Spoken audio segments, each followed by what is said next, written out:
Is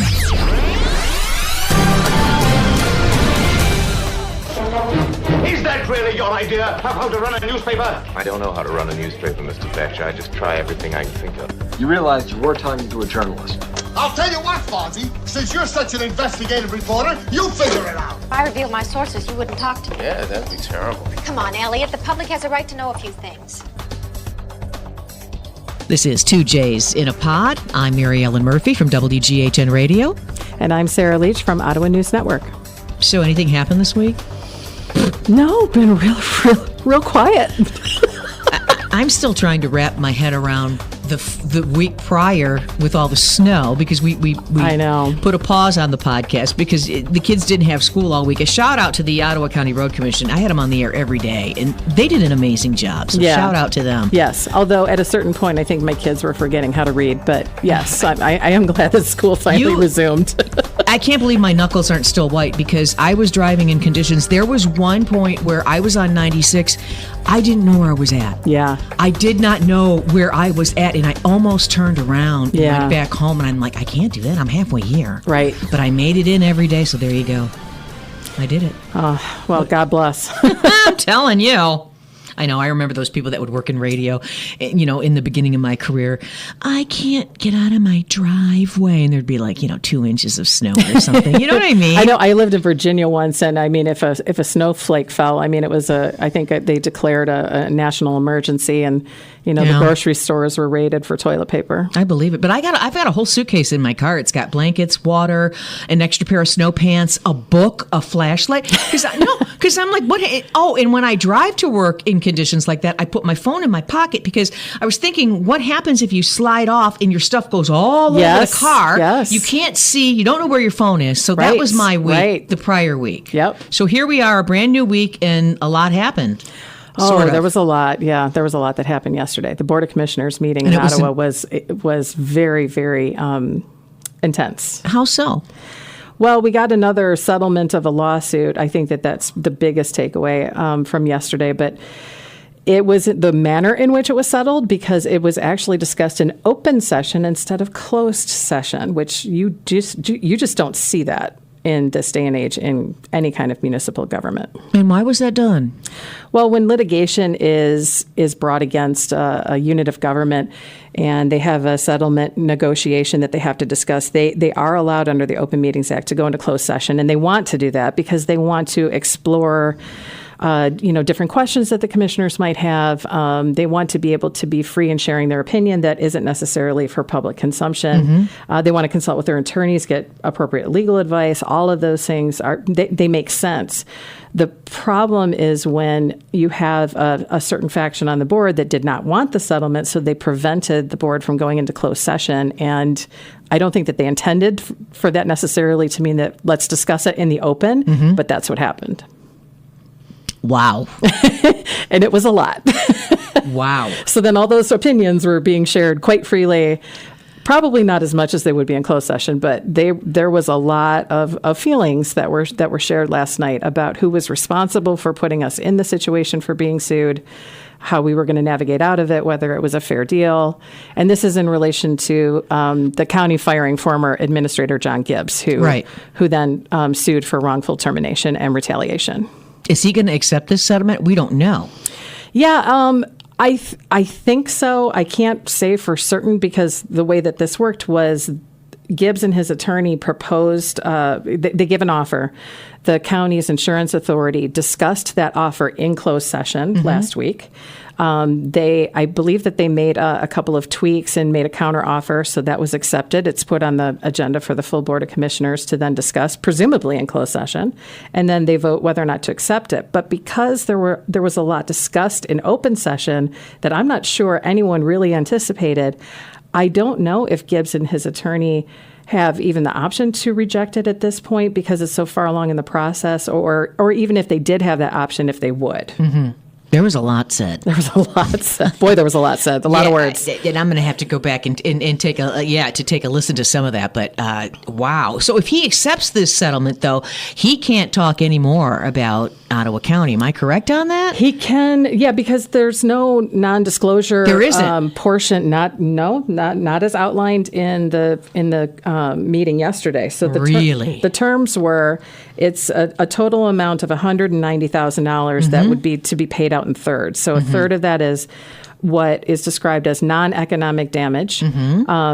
And then there's a third that is described as economic damage. So economic damage is when you get fired and you say, well, I would like to be compensated because I wasn't able to work. You have compromised my ability to earn an income for a certain period of time because of the way that this was handled. Right.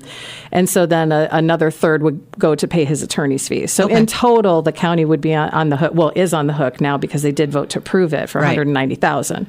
But other than that, the only terms that Chair Teeples outlined was that Gibbs wants his termination to be removed from his employment file with the county, which I find fascinating because everyone has Google, and this was well documented. Yeah. I mean, the fallout, the suspension, the firing, the lawsuit. I mean, this has been in the news in national headlines for a year. Yeah. I just don't know what this accomplishes. So he wants that removed from his employment file, and instead he wants to swap in a letter of resignation. So it is technically part of the deal. So that technically will happen. Okay. Presuming that, nothing derails this deal after this. But those were the only terms that were discussed. So there's nothing about an NDA. I think he can say whatever he wants about the county, but then he has to take responsibility for that speech. Right. So if he were to say something along the lines of,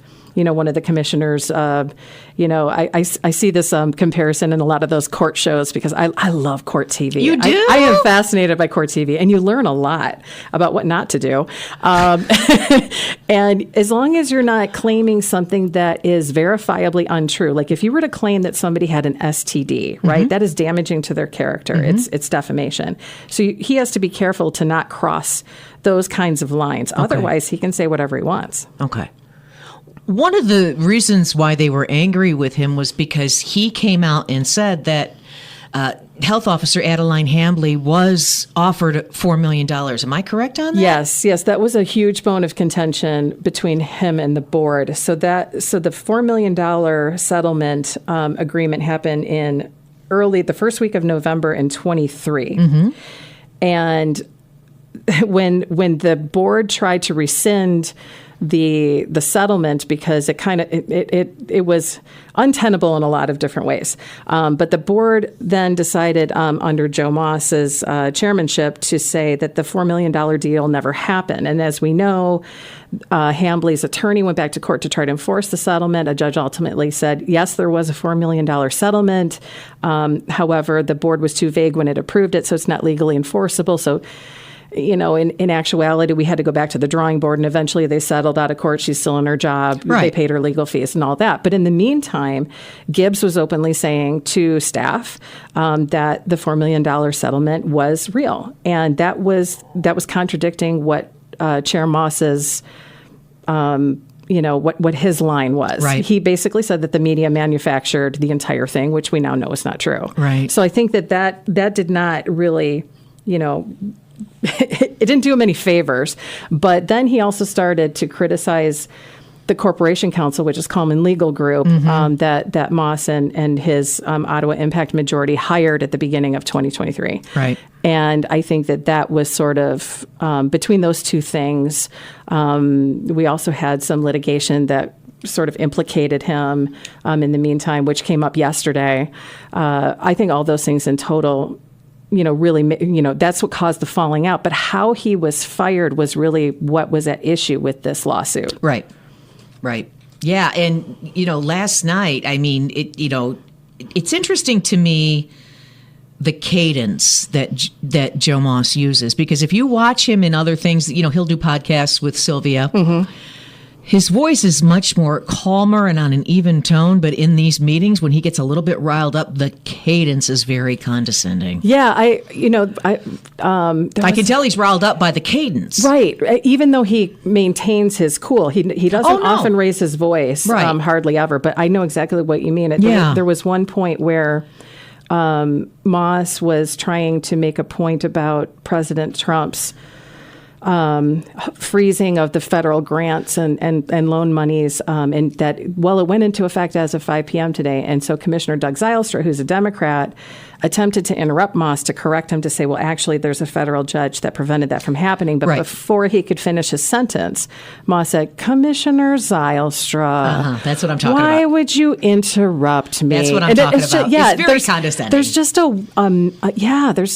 it's just... Yeah. You just get cringe vibes when those kinds of exchanges happen. You do. Nobody wants to see that. Yeah. It's going to be a long 4 years. I mean, honestly. Oh God, I'm so tired. And I think those 6:30 meetings are tough too. Yeah. They are for me anyway. I'm not going to stay up and lose sleep. There's other things that that need to be covered and whatnot. And then when you have a situation, which is interesting for the audience listening, when you have a situation like a weather situation for a full week, right? That's your lead, right? All week, right? And so I'll take stories if I have a story that I did with a nonprofit, and I'll hold on to it because it'll get lost in the news cycle of the weather. That's all anybody's talking about. So that's kind of what I'll do with things. So what else happened at the meeting? Oh gosh, well, one thing that I struggle with a lot is when I'm live tweeting, I often have to pause the meeting because I have to go back and verify that, okay, did this actually happen the way that people are representing? Is this, what was the timeline of events? I'm trying to get reference materials. So even though this meeting was only 4 hours long, it actually took me 6 hours to tweet because there was so much. What I'm just going to say is revisionist history that kind of went along with some of this Gibbs conversation about the timeline of events and why he was fired. In addition to that, the funding, I should say the contract with Community Spoke also reappeared. And this is an organization that facilitates with local nonprofits, kind of helps to provide human services. It came before the board in August, and there was a controversial exchange between the then OI majority, primarily with Allison Miedema and Sylvia Rohde, the two OI commissioners, and they were talking to the public health officials, again, Adeline Hambley and her deputy, Lisa Ugansky, when they approached the board to have this contract with Community Spoke. The commissioners accused public health of providing the information in a shady way. The word shady actually was used. I remember that. And so it just got kind of put on the back burner. According to Hambley last night, she had many discussions with former interim administrator Ben Wetmore to have it back on the front burner to get this contract approved. It never happened. She never got a response. And we all know that Ben Wetmore left at the end of 2024 with a severance package that also was controversial. So she basically was kind of making her pitch to the new majority to say, hey, can we just kind of get on with business because we've been contracting or had a relationship with Community Spoke since 1995 is the timeline that was referenced last night.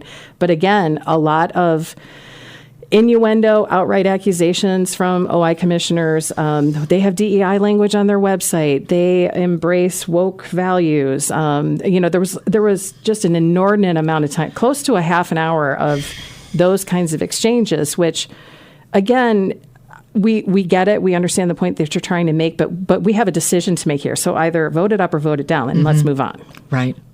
Let's move on. What else happened? Anything else happen? Oh gosh. Other than that, Mrs. Lincoln, how was the play?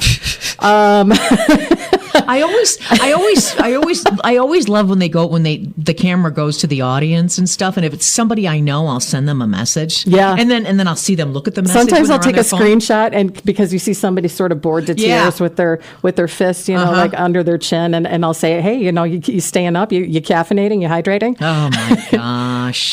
Let's see. The only other two things that I would note from the meeting is that the county adopted revised policies for earned sick time, which is kind of on track with the Michigan Supreme Court, and that's moving through the legislature. So there could be additional changes afterward. And then they talked again about the appointment for the Community Mental Health Board, and this has been a bone of contention since the first meeting, where the board in earnest started to talk about business, because Commissioner Miedema was the head of talent and recruitment through the 2 years that the OI majority was in place, so 23 and 4.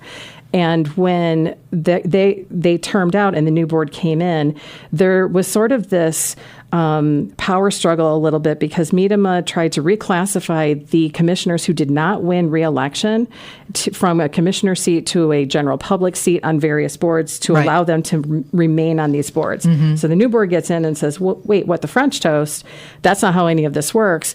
Although it is a little unclear in some of the bylaws and the statutes and when the terms start and when they stop, and it's just a complete mess. Wow. And no one really knows what the right answer is. So there was a really big exchange about, well, how are we going to fix this? It might take us 3 years to cycle through various appointments in order to figure this out. I think it's just a mess. And, somehow these two groups have to work together in order to, to find a solution. And I think that, they're not showing that they can really work together quite yet, especially on issues that they care about. Yeah. Yeah, you can see it. You can feel the tension. I know. You could just hear it in the language that they use and whatnot. My gosh. I think the deeper story here is that we're continuing to see this dynamic of, the new majority, even though they're all Republicans. I mean, this is an 11-member board. There's 10 Republicans. There's only one Democrat, but there's now two different types of Republicans. Sure. And there was another 20 minutes that was taken out where Miedema was complaining about the fact that she sort of inadvertently was being labeled as a member of the minority in a chart that was in the packet last night. And a member of the new majority, Jordan Jaritsma, he was saying, well, why are you complaining? Do you want fewer committee assignments? Because now we all have equal numbers of committee assignments, which was a departure from the previous 2 years. Exactly. And she said, no, I just don't like being labeled as the minority. And we're all kind of there was like this moment where, well, what are we talking about? Are we going to approve what's before us in the resolution, or are we? So I just kind of see these things where we're talking about something that's concrete, which is what a board is supposed to do. You have an agenda for a reason. You have action items. You discuss the action items. You vote them up. You vote them down. You amend them. You change them. Whatever. But we keep on getting off the rails on these ideological conversations. Many prepared statements, espousing the values of the new administration in Washington, and I know it's just like, what are we doing? I thought that we were a local county government. Do you think Teeples is doing a good job of reining it in, though? Well, you can see his mediator skills coming out, and I do understand that he does have an obligation to allow people to talk, to share their opinions, to allow some of that to come in. In my opinion, I think he lets it go on a little too long. Right. And usually it's another commissioner that says, okay, call to question, which means can we just get past whatever we're talking about and vote on the thing? That's what that is? Okay. Yeah. And then people will say, oh, right, yeah. I mean, I think that he's almost so used to doing the mediating thing where you allow everyone to talk until they're all talked out, and then you find a solution to whatever the issue is, that I think that he maybe gives too much time to those kinds of things because we get so far off topic. I was a doodler in high school, and I was on the Ravenna Village Council, believe it or not. Nice. Yeah, I ran unopposed. And I would sit in those meetings, and I took it seriously. I was proud to do it, but I was a doodler. I am constantly, I wonder if any of the commissioners doodle, although they have their computers, so they can do the computer thing, but I would just doodle over all my notes, and it's funny to look back at all the little things that I would draw, but I always felt like I had to keep busy when things were starting to get long, and you know, I'm fidgeting in my seat. I'd rather just doodle. I have to take notes in the middle of somebody talking for a really long time, because I'll forget what I think is important or what to follow up on. I mean, if I don't do that, I just get lost. If you get a tip about something, somebody puts something in your ear tell the audience, where do you go from there? How many sources do you need before you go with it? Well, I mean, you can talk about what they train you to do in journalism school. And that is what? How many sources? Well, you need at least 2 firsthand sources, especially if there's a controversial fact you want to confirm with 2 sources on the record. The type of reporting that I do doesn't necessarily lend itself to that. I mean, a lot of things are a little mushy in county government, especially over the last 2 years when you don't have people really talking to you or are afraid to talk to you. So there is no, we don't have to pass a test to be journalists. We don't have to be registered with any kind of, like a bar association for lawyers. We don't have to have a license. Anyone technically could do what we do to varying, degrees of success. But I think that when I get a tip, I really like to ask myself, what is the audience really interested in? Like, what is the deeper issue? I don't like to go after surface reporting, what I call kind of just skimming along the surface with whatever the immediate thing is. I like to try to take a deeper dive into what is the bigger picture telling us about what's affecting Ottawa County. And that's what we're doing right here. Yeah. That deeper dive. Exactly. Because you're right. I only had so much time to do my news. I don't like my news going over 4 minutes. And I only had so much time. And I had all this audio. And I'm like, Ottawa County is going to take up about 3 minutes of my news if I tell the full. So I get that. Right. Where this podcast is able to take a deeper look into what's happening. Right. And again, these long meetings, they're going to trend this way because we're only going to have 1 meeting per month now with the full board. And so now everything's going to be condensed in multi-hour long meetings, and so we're gonna hit a lot of topics. One thing that I would be remiss if I didn't mention it is we did get an update on the administrator search, although I don't know if anyone really hung on that long because then interim administrator Gary Rosema told sort of a very long and meandering story about a cold case, or he was in court and it was an old case and then a new case about a sex offender. So a lot of people, I think, just kind of tuned out. But I can get to the brass tacks and say that there is an RFP that is almost completed that will be posted probably within the next couple of days by the county. It's going to appear on 2 websites, although they didn't specify which ones, along with the county website. This is going to advertise for search firms to enter RFPs, so that's a request for proposal. So what kind of a search would they conduct to allow the county to, help identify its next administrator? And we think that firm could be selected by the end of February is what they're guesstimating at the earliest. Okay. And so then it presumably would take another month to negotiate a contract with that firm. So you probably wouldn't start the search in earnest until March. All right. And I also want to mention that the interim administrator has hired a deputy interim administrator. Oh, who? And that is Ronald France, the former county prosecutor. Okay. So both of them are helping to. He was also a candidate for interim administrator as well. So, okay. And so Rosema was the sheriff and France was the prosecutor back in the day when they were both still active duty, so to speak. So they're going to be working on that process. Okay. Anything else? I know, right? It's like, do we need anything else? I can keep talking if you want. Stay off the ice. Come on, you guys. If it's 35, 36 out, that's above freezing. Why are you on the ice? I mean, the Darwin rule is called that for a reason. That's all I'm saying. I'm telling you. Oh, man. Well, all right. Well, I don't know what else to talk about. We're 23 minutes into this. This is the beauty of it. This was great. I didn't have to look at the time. I wasn't looking over my shoulder to see if there was a guest sitting out there wanting coffee. I'm not, just this one-on-one like this. I know. And I've learned a lot, too. And I still want to FOIA with you someday. You have to teach me how to I've never FOIA'd anything before. I know. Well, yeah, that's part of the thing that we want to explore with Ottawa News Network is there's a whole educational component to it. And obviously, it's going to take some time to build out to get to that. But we want to be a resource to help. There's documents that are available through the state and through the federal government, depending on what you're looking for. And there's templates, what happens if you hit a roadblock. There's a lot of things that are sort of out there in the ether, but they're never really in one condensed place. And so we want to be able to do that, maybe host some workshops. I did that when I was at the Sentinel still a couple of times. I would love that. That's awesome. It's a really important resource that people really need to know is it's a tool for everyone, not just journalists, and it's not as intimidating as you think. Okay. All right. So what does the rest of your week look like? Well, I'm going to take a nap. Okay. And then I have to figure out how to unpack this story. Yeah. And again, I'm not going to be the first, and No. but it's going to cover all of the things. So it's going to be thorough, and it's going to be referencing applicable conversations, contextual things. I think that is what my role is to play here. I agree, and it's not this whole thing about being first isn't. I don't care about being first anymore. I know. I'd rather be right. Well, I got my first news alert last night while the meeting was still going on.